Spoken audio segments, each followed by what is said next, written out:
Olá, sejam todos muito bem-vindos à Semana de Educação Socioemocional 2022. Eu sou Patrícia Costa e estou apresentando este evento que faz parte do calendário pedagógico da Secretaria Municipal de Educação do Rio de Janeiro e é organizado pela Escola de Formação Paulo Freire com o apoio da Multirio. Estamos ao vivo nos canais da EPF e da Multirio no YouTube e no canal do professor no aplicativo do Rio Educa em Casa. A CESEM busca sempre apresentar os conhecimentos da educação socioemocional para as escolas cariocas, com o objetivo de provocar reflexões e transformações no ambiente escolar. O tema da CESEM 2022 é Aprender é se emocionar e ela está estruturada da seguinte forma. Ontem, hoje e amanhã estamos apresentando esses webinários ao vivo. E na quinta e na sexta-feira, as escolas vão desenvolver suas próprias atividades a partir das propostas indicadas aqui. Olha, a turminha já está bem animada por aí com a CESEM, olha só. Você sabe o que é CESEM? É a Semana Socioemocional.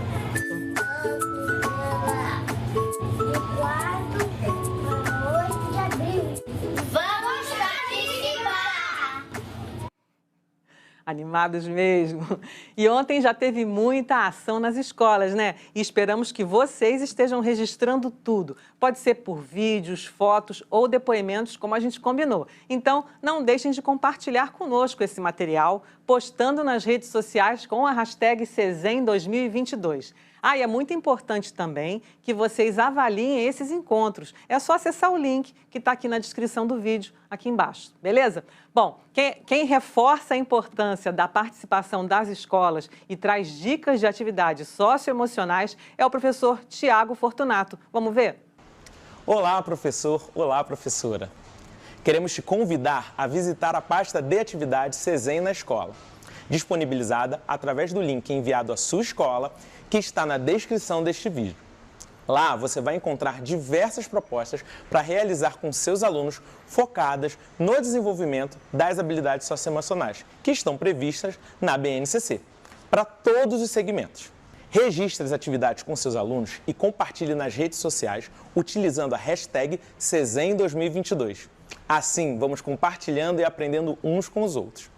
Agora, eu quero te falar de algumas atividades para os maiores, os nossos adolescentes do Fundamental 2, da EJA. Na pasta CESEM na escola, você encontrará sugestões como a atividade Histórias de Superação, tendo como ponto de partida o filme O Extraordinário. O objetivo dessa atividade é lembrar que bullying não tem graça e ainda aprender sobre resiliência com os ensinamentos do filme e conhecer algumas histórias de superação da nossa comunidade escolar, através da proposta de culminância com entrevistas realizadas pelos alunos. Legal, né? Temos também a atividade Recados Positivos para o Mundo Sorrir, buscando neles a reflexão sobre o que gostariam de ouvir ou ver para se sentirem bem e para que outros também se sintam assim. Temos ainda a Roda da Empatia, exercitar a empatia entre os alunos e estimular a elaboração de argumentos, propondo soluções para as situações apresentadas na dinâmica. E como dica final, o vídeo Fragmentos. Esse emocionante curta trará a oportunidade de falarmos sobre como somos afetados e de como afetamos os outros com as nossas atitudes. Corre lá na pasta CESEM na escola. Tem um monte de atividades incríveis te esperando, professor. E tem mais CESEM durante toda a semana. Amanhã traremos mais dicas. Fique ligado! Aproveita essas dicas, gente, são muito boas. Bom, agora eu vou chamar um convidado especial da nossa semana para uma conversa muito inspiradora. É o ex-judoca Flávio Canto, medalhista olímpico brasileiro. Ele fundou e preside há 18 anos o Instituto Reação, que usa o esporte para promover a inclusão, a integração e o protagonismo dos seus alunos. Eu conversei com o Flávio e vocês vão assistir esse bate-papo agora. Bom, eu estou aqui com Flávio Canto. Tudo bem, Flávio Canto? Bem-vindo à Semana de Educação Socioemocional 2022. Tudo bem, Patrícia? Obrigado pelo convite. Não tem como a gente falar em educação sem falar em desenvolvimento socioemocional. Então, uma honra, um prazer estar aqui com você.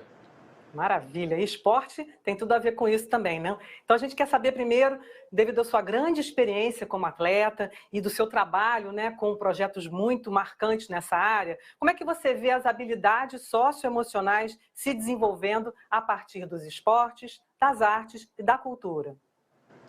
Eu acho que primeiro vale a gente retomar um pouco o fundamento, né? O que são as habilidades socioemocionais, né? Qual a importância delas, né? As tais soft skills, como o pessoal gosta de chamar lá fora, e que tem, desde que a BNCC, né, Base Nacional Comum Curricular, trouxe elas como parte do currículo obrigatório das escolas, a gente passa a falar muito mais delas. E nesse mundo dinâmico, né, com tecnologia, tudo mudando muito rapidamente, você vê empresas nascendo e morrendo muito mais rápido, você precisa o tempo inteiro preparar essa nova geração para enfrentar esse dinamismo de mundo que a gente tem hoje. Então, muitas vezes, as competências cognitivas que a gente constrói, ou seja, as habilidades que a gente tem específicas de uma determinada profissão, elas não têm tanta durabilidade, porque uma nova tecnologia chega, aquela profissão muitas vezes não existe mais, e o que fica são as nossas habilidades para lidarmos com as mudanças, com decepções, a nossa resiliência, a coragem de ousar, a criatividade, para tomar rapidamente um outro rumo e a gente se adaptar, né? Adaptação, acho que é uma palavra que a gente não tem como fugir nos tempos de hoje. E as habilidades socioemocionais trazem valores, atitudes que fazem com que a gente esteja mais preparado para o que acontecer, né? Eu estou só contextualizando o meu movimento dentro da educação. Eu fui atleta de judô durante muitos anos, cheguei a ter bons resultados, medalha olímpica e outras medalhas legais. E em agosto de 2000, já há 22 anos, eu comecei a experimentar a força do esporte dentro de um programa que tinha como objetivo transformar para melhor a vida das pessoas. Eu cresci nessa cidade tão dividida do ponto de vista de desigualdade, né? Você tem desigualdade onipresente, a gente tem uma cidade recortada por morros, então não tem como você fugir dessa percepção. E em agosto de 2000 eu comecei a dar aula na Rocinha de judô e percebi quão poderosa era essa ferramenta para a gente transformar a vida das pessoas. Eu tinha originalmente pensado em algo mais dentro da educação formal, um programa de alfabetização, mas ele não saía do papel porque eu precisava me preparar para ser um professor de alfabetização. E como eu sabia fazer judô, e o judô tinha me transformado para melhor, eu tinha certeza disso. Eu entrei no judô numa experiência de reação, sofria bullying na escola, o judô me deu autoestima, autoconfiança e tantas outras coisas legais.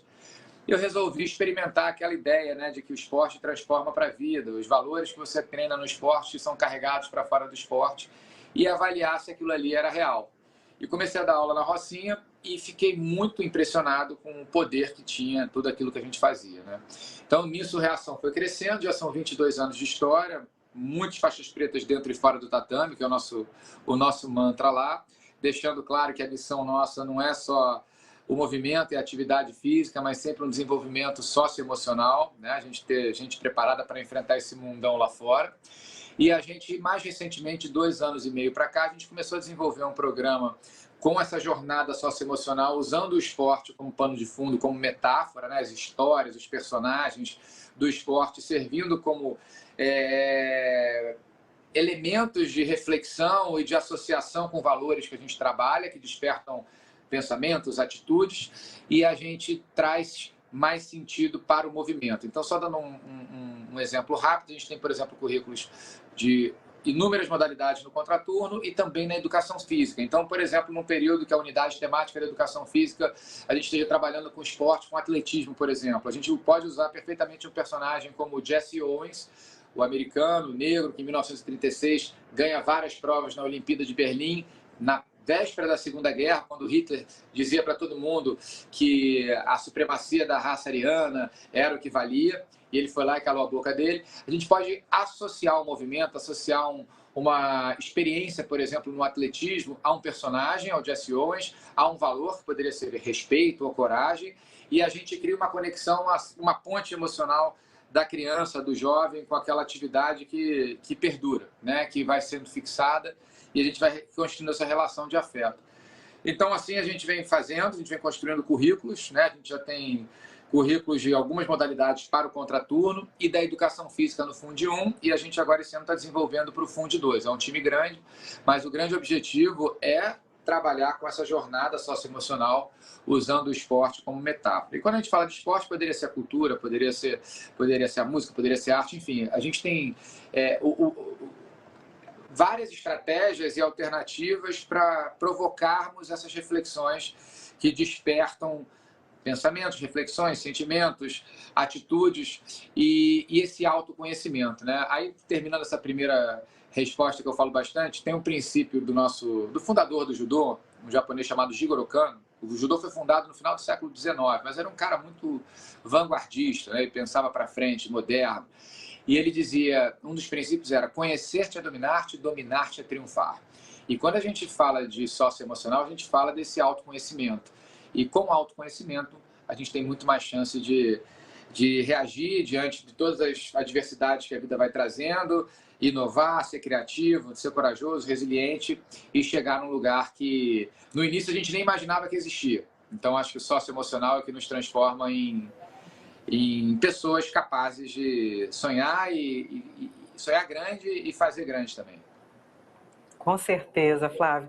Bom, e como os professores podem utilizar essas ferramentas no seu dia a dia escolar para estimular o desenvolvimento integral dos alunos, crianças e adolescentes? A gente tem esse programa, tá? A gente está desenvolvendo ele, tem um app com todas as aulas apoiando, dando suporte para os professores, com toda uma jornada audiovisual, né, com os personagens, os atletas, as metáforas que representam, personalizam essas associações com os valores que a gente trabalha. A gente trabalha, no nosso caso, tá, com coragem, humildade, respeito, responsabilidade, superação e solidariedade, sempre numa perspectiva dos 3 Cs nossos, né, construir, conquistar e compartilhar. A ideia é ressignificar sucesso, né, não ser só ligado à performance, mas ser ligado também a legado, a quanto eu distribuo de conquistas, né? A gente tem essa cultura de um projeto muito mais altruísta de sociedade.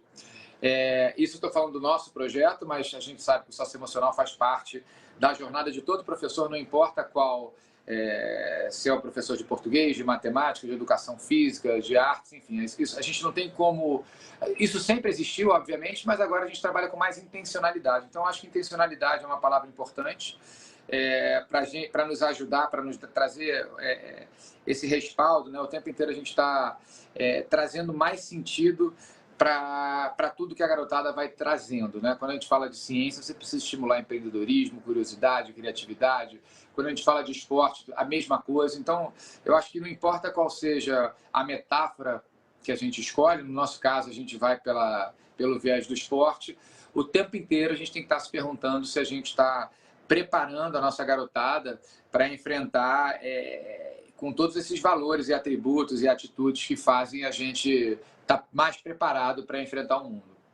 Você falou aí num tripé de 3 Cs, construir, conquistar e compartilhar. Você pode dar um exemplo assim, de um professor que vê uma situação de violência ou de agressividade? Como é que ele pode trabalhar com esses 3 Cs como um conceito numa atividade na escola, por exemplo? Os nossos 3 Cs, né, eles são uma espécie de uma tradução poética de um princípio importante do judô, que é o Jita Kyoei. Jita Kyoei, a tradução literal, é benefício e prosperidade mútua. E a gente tomou essa licença poética para traduzir por construir, conquistar e compartilhar. Meio que uma repaginada do Jita Kyoei original. Mas a ideia que a gente busca, e eu acho que isso é importante a gente pensando como sociedade,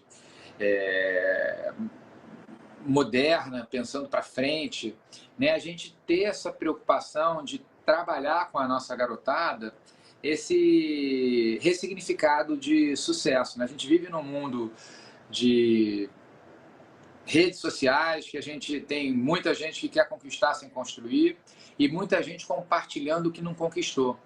E é muito perigoso você criar uma geração que não crie uma relação afetiva com esses 3 pedaços de um caminho completo, de uma jornada completa, né? A gente, no nosso caso do esporte, se eu perguntar quem quer ser campeão olímpico, todo aluno nosso quer.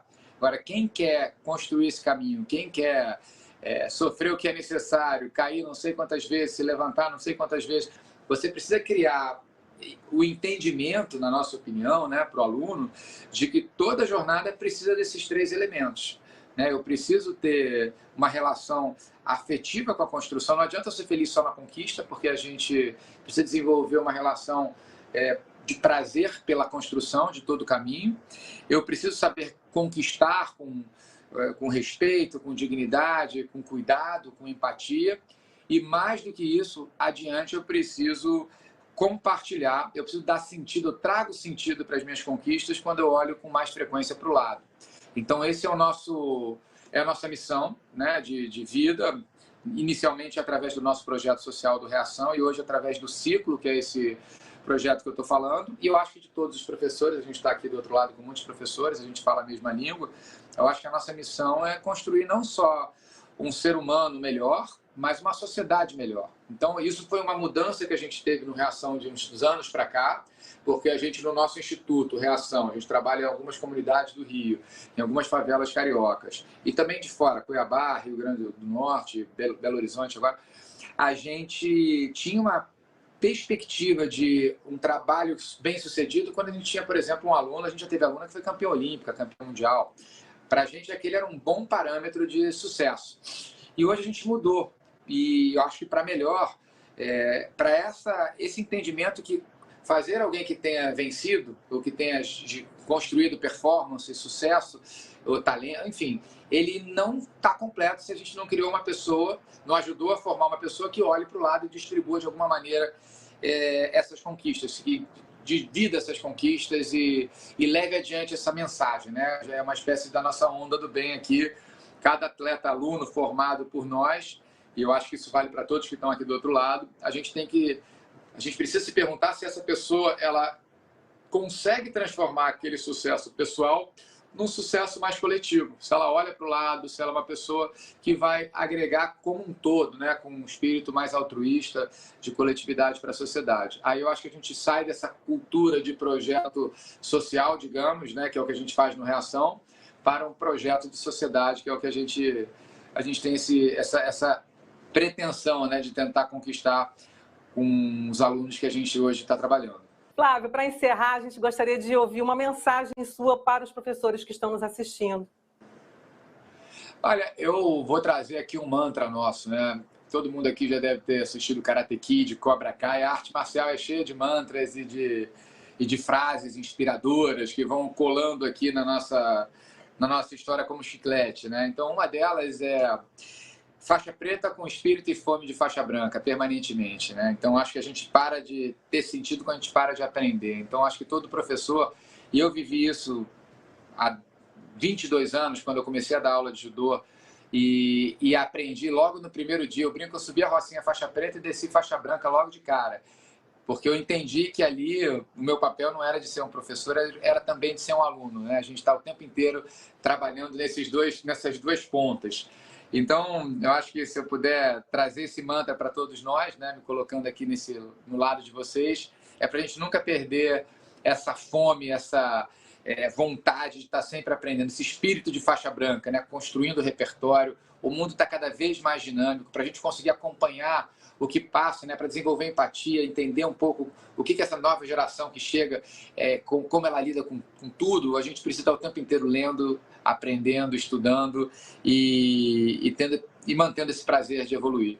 Então, faixa preta com espírito de faixa branca para todos os nossos faixas pretas da educação que estão aqui do outro lado, é o que eu desejo a todos.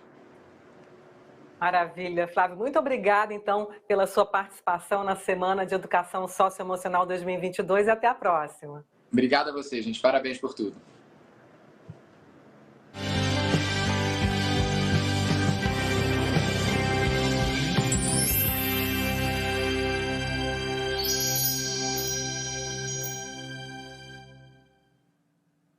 Todos temos que ter esse espírito de faixa branca, como falou o Flávio. Muito bacana essa conversa. Bom, a gente segue com um encontro super interessante entre o professor doutor Xiaolong Wen e a professora doutora Ana Luísa Colagrossi. Vamos conhecê-los melhor. Ana Luísa Colagrossi é doutora em Ciências pelo Instituto DOR de Pesquisa e Ensino, com foco em desenvolvimento infantil e aprendizagem socioemocional.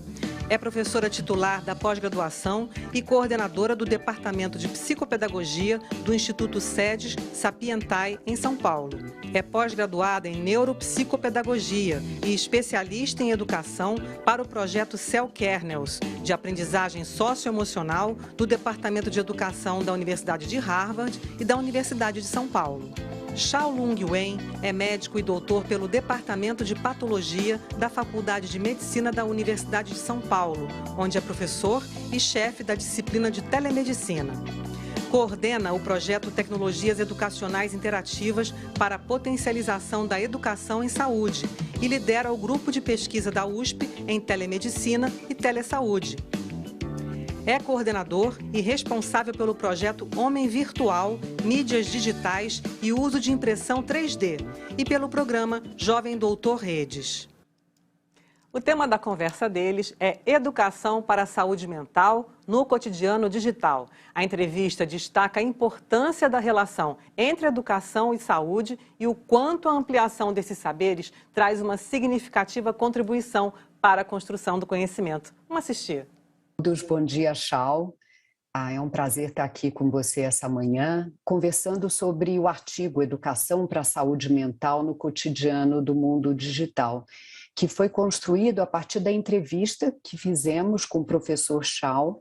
E nós vamos contar um pouquinho como é que tudo começou, né, Chau? Em 2018, fui convidada por você e os professores Eurípides Constantino Miguel, da Universidade de São Paulo, e Luiz Augusto Rode, da Federal do Rio Grande do Sul, para participar do webinar Como Lidar com a Dependência Digital e Cyberbullying.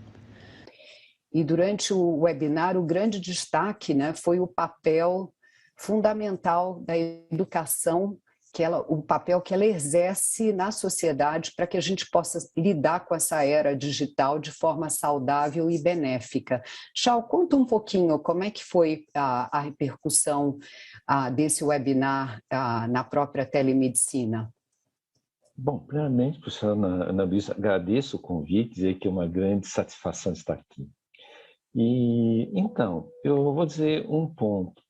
A telemedicina, diferente do que muitos pensam que é apenas para assistência, ela tem duas vertentes: a teleeducação e a promoção de saúde e prevenção de doenças. E na área de promoção de saúde e prevenção de doenças, um ponto muito importante é esse ponto da saúde mental provocado pelos riscos que os meios digitais causam nos jovens quando eles não estão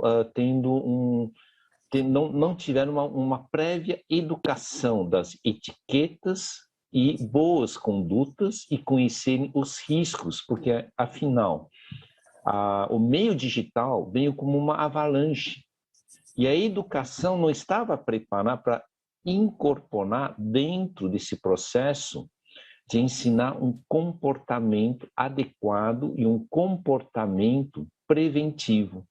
E aí que nós tivemos várias consequências, né? O vício, os jovens começaram a ter os vícios, começaram a ter alta reatividade, hiperreatividade, fazendo comunicações com, digamos, até mensagens telegráficas, inventando novas expressões, quebrando até a ideia da escrita e da redação em português. Começaram a ter agressividade, ansiedade e várias outras coisas que são proporcionadas pela, digamos, vida online. Então, eles aceleraram demais e a educação não estava presente lá para dizer: vamos estimular a reflexão, vamos estimular se a nossa forma de comunicação está clara e evitou o duplo entendimento.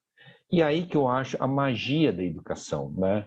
A educação, ela deve sempre estar presente aonde nós temos um excesso da outra parte. Essa outra parte se chama superficialidade, hiperreatividade, que geram as ansiedades. Então, a repercussão foi muito boa, porque hoje se entende que o meio digital, ele causa, sim, vício, como todas as outras coisas que nós temos que trabalhar, a questão das drogas, a questão dos jogos e vários outros, E o meio digital, ele cria esse mesmo problema se nós não ensinarmos adequadamente uma conduta correta e os limites.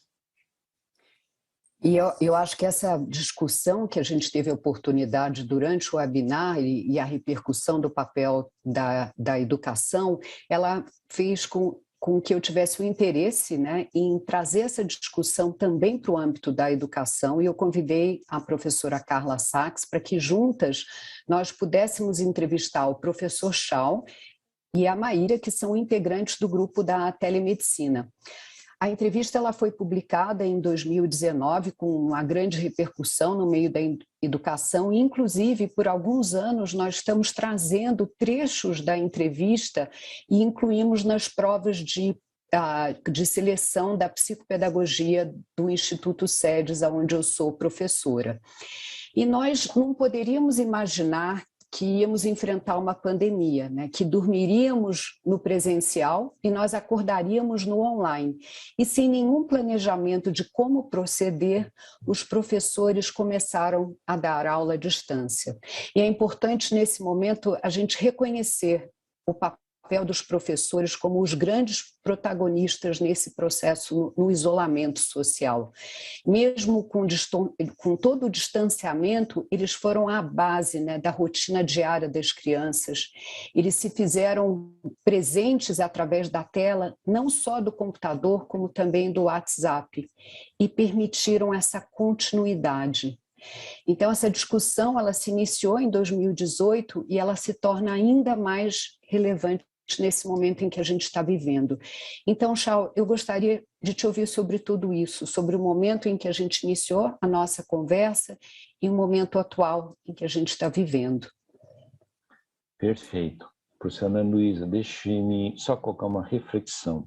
Esse problema não é só no Brasil, é no mundo. Nos Estados Unidos, mesmo em decorrência do isolamento e quarentena, os professores também não sabiam muito como lidar com o meio digital para criar uma educação interativa, né? Então, eles também tiveram dificuldade, vários alunos estavam cansados de ficarem 4 horas conectados online.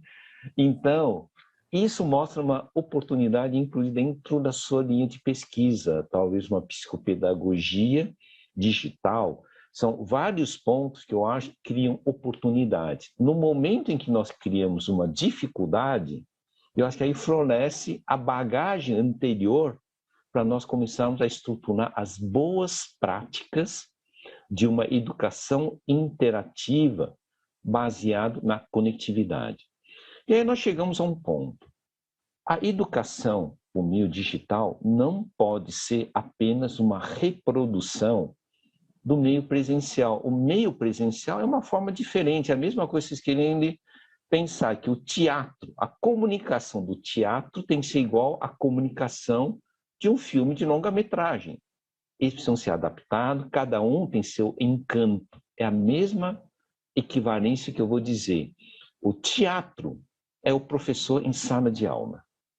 Mas quando nós usamos meios digitais, nós estamos tendendo a ir para um lado, talvez, dos filmes. E atualmente, mesmo filmes, tudo, é por isso que existiu a expansão. Alguns dizem, videogame, ou game, é como se fosse um filme interativo. Então, nós temos que construir os novos conceitos para criar um processo melhor. Vamos chamar que vamos criar metodologia ativa digital. Esse é um ponto. E a outra, criar bons métodos não significa usar plataformas caríssimas. Não significa isso. Eu acho que os professores precisam ser vistos como os maestros. Eles, na verdade, têm o encanto de serem maestros para utilizar a instrumentação existente e criar esse conceito. Muitas vezes, o professor, na medida em que vai trabalhar, inclusive, com estudantes carentes e que tenham menos recursos de conectividade, você pode, não, eu vou usar Instagram até essa parte.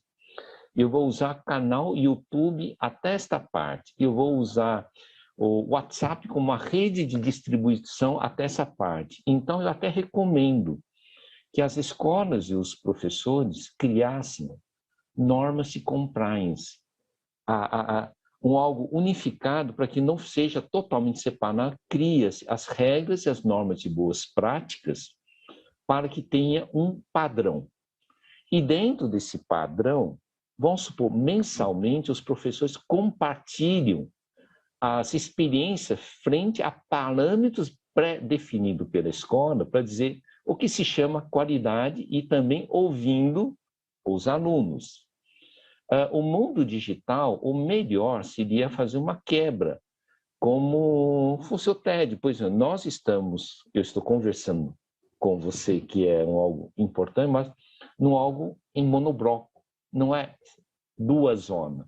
É um monobloco dirigido com objetivos específicos e talvez com um propósito específico. Talvez o nosso propósito, que eu penso aqui, seja fomentar reflexão. Então, isso é bom. Depois que fomenta a reflexão, você divide os alunos em grupo para que eles trabalhem com as opiniões deles. E isso vira uma maturidade crítica. Talvez a educação digital nós pudéssemos pensar nessa forma de interação. Agora, uma coisa que eu acho fundamental, antes de nós adotarmos amplamente a educação digital, deveríamos fazer, digamos, 2 seminários com os professores sobre Lei Geral de Proteção a Dados e sobre Marco Civil de Internet.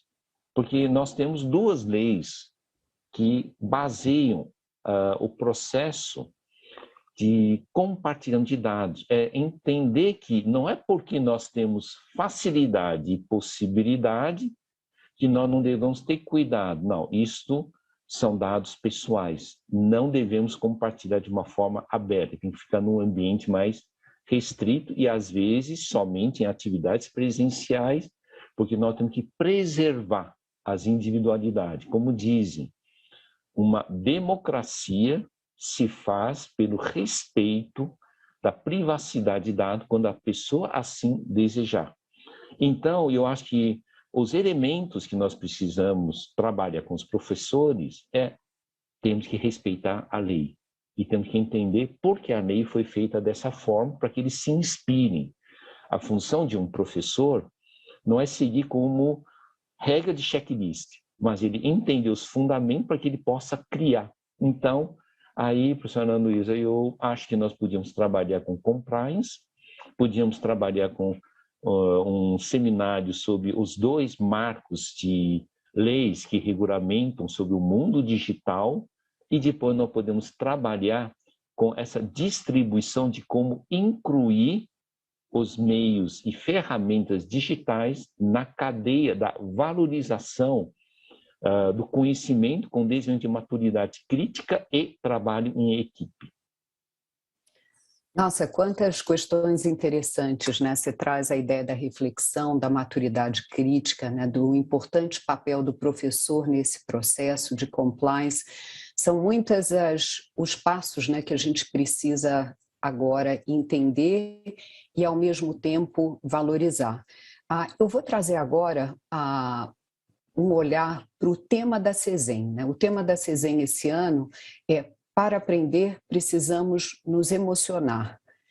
E os estudos da neurociência, eles evidenciam a importância da emoção para a aprendizagem, né? O papel determinante da emoção, inclusive na memória, na construção de vínculos.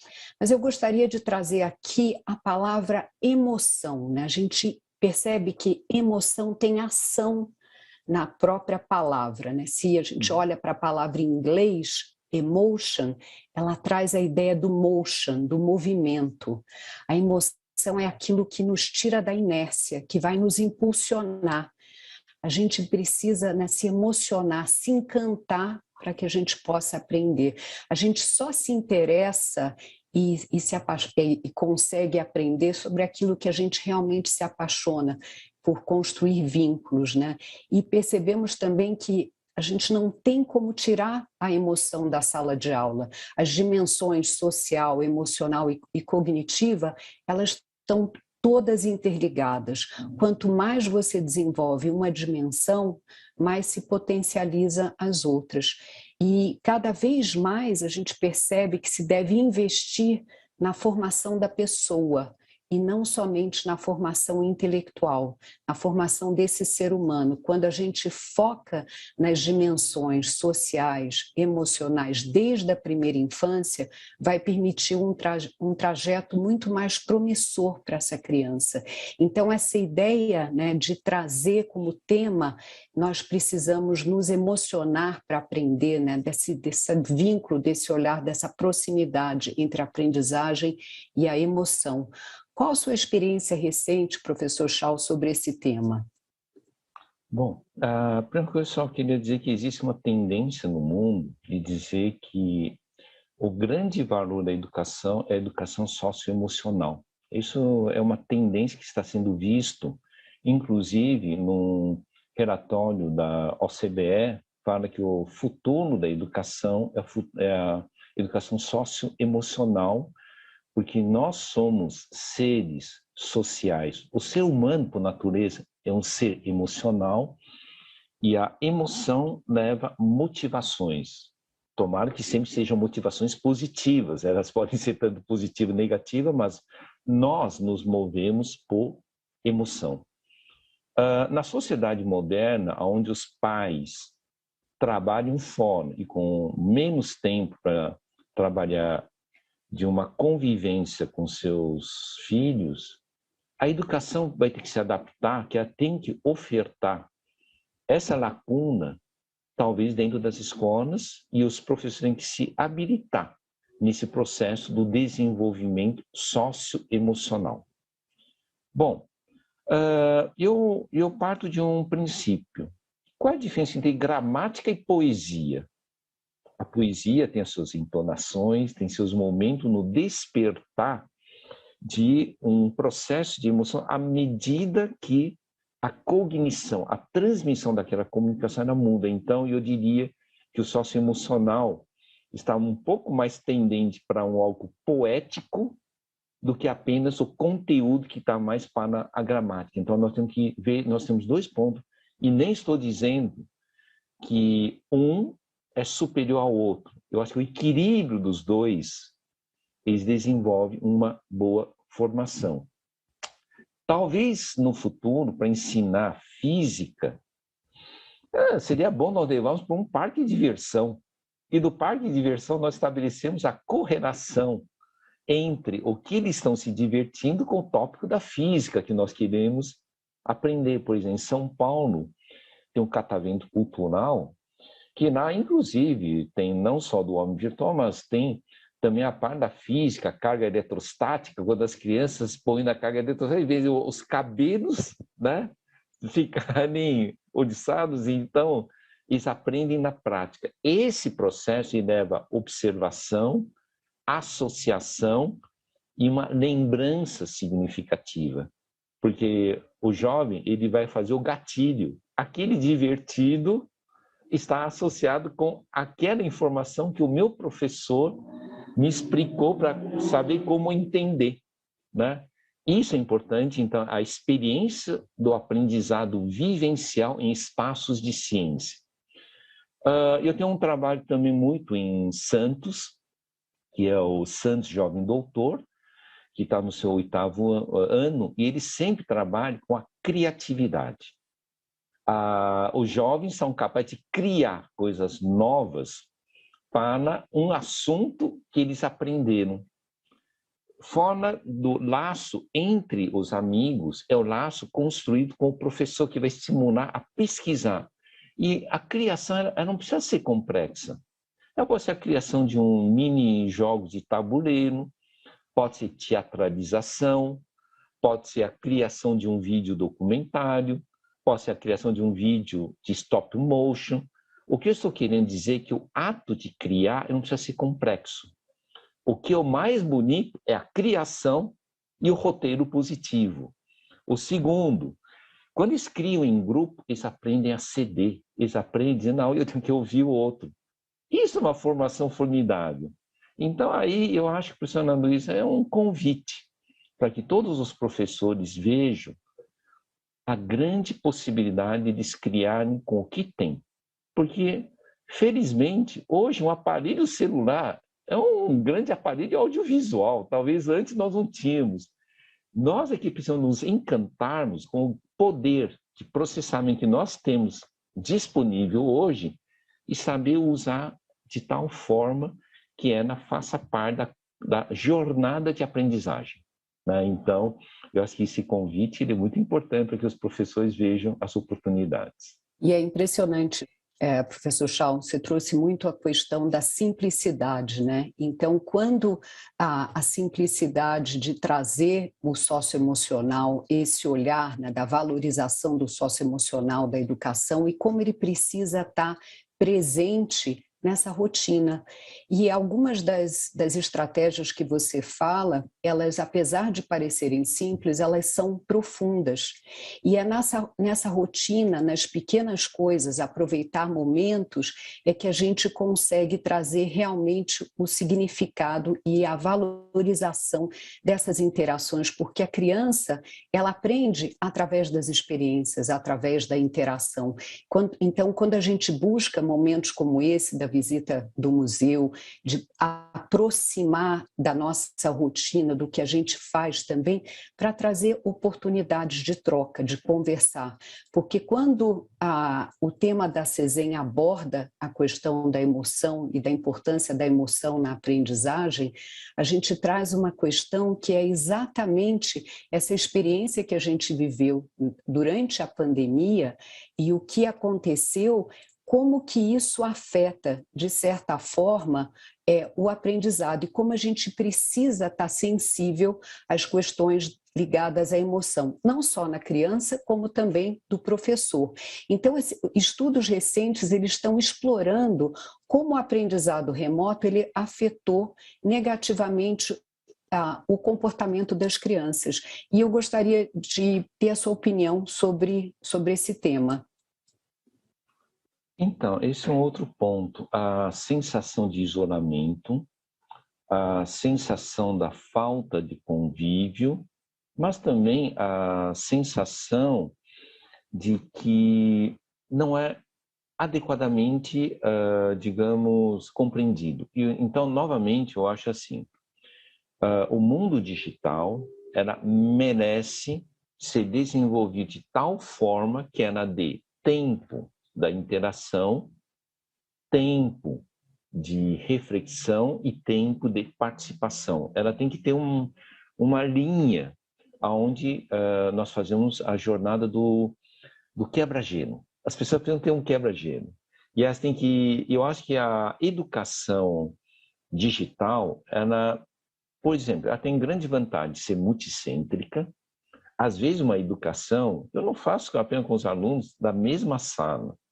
Eu posso colocar alunos de mais ou menos a mesma equivalência de conhecimento em multi-regiões para eles entenderem a realidade. Eu lembro que teve uma vez que eu estava trabalhando com o MEC sobre a gravação de produções sobre geração saúde e estavam falando que estava ensinando sobre a geografia, a parte das vegetações, e como poderia mostrar em sala de aula. Aí uma professora que morava em Mato Grosso perguntou: mas eu preciso mostrar isso em sala de aula e eu não posso levar os alunos aí para fora para mostrar a vegetação? Então, eu acho isso fascinante.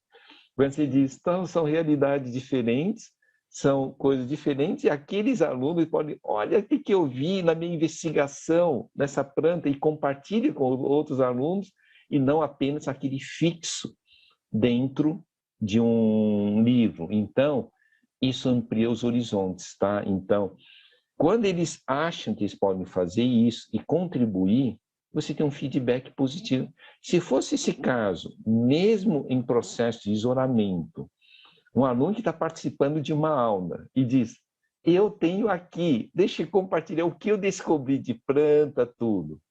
Ao compartilhar, ele não está isolado apenas no computador, ele tem que ser participativo. E aí que eu acho que nós podemos criar como sendo nuvens de conhecimento nós temos que ter o conhecimento baseado na contextualização, onde os alunos podem participar, contribuir sob a valorização dos seus professores. Mas você sabe que outra coisa que eu vi, professor Luísa? Concurso. O que os alunos mais gostam, eles participarem e serem reconhecidos. Então, uma educação nós podemos trabalhar como uma banca de avaliação em relação ao conteúdo, originalidade, simplicidade, execuibilidade, para avaliar vários pontos. E os alunos eles vão participar disso. Então, aí sim, nós quebramos toda essa questão do isolamento. Que interessante. Você está trazendo muito de uma das principais maneiras pelas quais as crianças aprendem, que é administrar suas próprias experiências, né? Nas suas próprias emoções, frustrações, na própria excitação e observando o que os outros fazem, né? Porque a criança ela aprende com o adulto e ela aprende com o mundo ao redor, né? De todas as formas. Então, como a gente precisa olhar para essas interações, para esses momentos, proporcionar formas em que a criança possa explorar a parte externa, né? Você trouxe, né, de olhar a natureza, mas que elas também possam ter essa oportunidade de ter momentos com esse adulto, né? Que ela possa observar o adulto e ela possa aprender através dessa modelagem do adulto. Você já deu algumas deixas, professor Schau, mas eu acho que uma das curiosidades dos organizadores da CESEM é com relação ao que fazer, né, de sugestões e estratégias. Você já trouxe alguns pontos, mas eu gostaria de te escutar um pouco mais sobre isso. Bom, hoje nós vivemos já com um ecossistema digital bem feito. O que nós não temos é uma aplicação estratégica em educação. Então, vamos dar um exemplo. WhatsApp. Grupo de WhatsApp. Eu acho que tem seus perigos, tudo, mas ele também pode ser positivo. Exemplo, WhatsApp. Se eu criasse um bom roteiro, eu podia fazer podcasts de revisão educacional. E aquele ponto, né, que a neurociência tem dito, que toda vez que o cérebro é reexposto ao mesmo conteúdo até 24 horas depois, ele entende que aquilo é importante. Então, em termos de memória tardia, a maior retenção. Então, por exemplo, um professor que deu uma aula poderia, até 24 horas depois, fornecer um podcast de 3 minutos dos pontos de destaque do que ele ensinou e os alunos ouvem. Esse conjunto de podcasts, ele estimula a educação. Então, aqui eu estou dizendo, mas não é nem o professor, pode ser os grupos de alunos que criam seus podcasts de lembrança. Então, você vê que nós pegamos um instrumento que é para uma finalidade, agora nós aplicamos para um conceito de revisão. Instagram, ele pode ser interessante, seja para fazer pequenas transmissões, mas eu poderia fazer um Instagram estimulando os alunos a produzirem seus próprios mapas mentais. Então, eu posso ter mapa mental como foto e eles fazendo a declaração de como que eles imaginaram aquela criatividade de mapa mental e criar um conjunto. Então, você vê que aqui nós estamos avançando. Dentro do Facebook, você pode criar aqueles grupos fechados de Facebook, ou você pode divulgar um processo, inclusive, nesse ponto, que eu acho que é a criação de grupos de trabalho. A outra coisa que nós podemos pensar são os canais de YouTube. Então, o que nós podemos, mesmo o Google, que tem a sua nuvem, você pode compartilhar as premiações, tudo. O importante é, toda vez que você usa a rede social, você tem que estar previsto que caso ocorra vazamento, ele não tem nenhum problema sobre Lei Geral de Proteção a Dados, que inclusive ele até tem qualidade. Então, eu acho que só temos que tomar cuidado, e aqui só quis dar um exemplo do WhatsApp, Instagram, Facebook, nuvem Google, que tecnicamente são gratuito. E mais o canal YouTube, e nós podemos, via orquestrar dentro da cadeia da aprendizagem, nós podemos fazer ações muito úteis, e nesse caso nós não tivemos gastos de recursos financeiros, mas nós tivemos estratégia. Esse é o mais importante, e acima de tudo, como você diz, a estratégia do vínculo emocional com confiança. Olha, Chau, sempre voltando, né, para a simplicidade, para esse vínculo emocional, como é importante a gente criar essas oportunidades. E é importante também trabalhar com os envolvidos na educação, né, com o processo de escuta dos professores, quase com um decantamento, né? Entender como foi a experiência dos professores, quais as ferramentas que se mostraram eficientes e necessárias, né? Quais não tanto, entender o que funcionou, em que condições e para qual faixa etária. Essa ideia de entender também o que não funcionou e aonde estão essas falhas, onde estão os desafios e as oportunidades, os ganhos. Então, essa escuta, ela se faz essencial. Entender como que todas essas ferramentas que estão à disposição, elas vão ser significativas para cada professor e respeitar o seu contexto, a sua necessidade.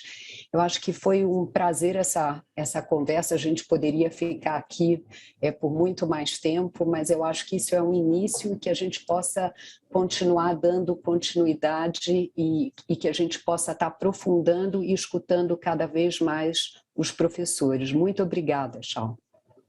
Ana Luísa, foi uma grande honra e estou sempre à disposição. Muito obrigado.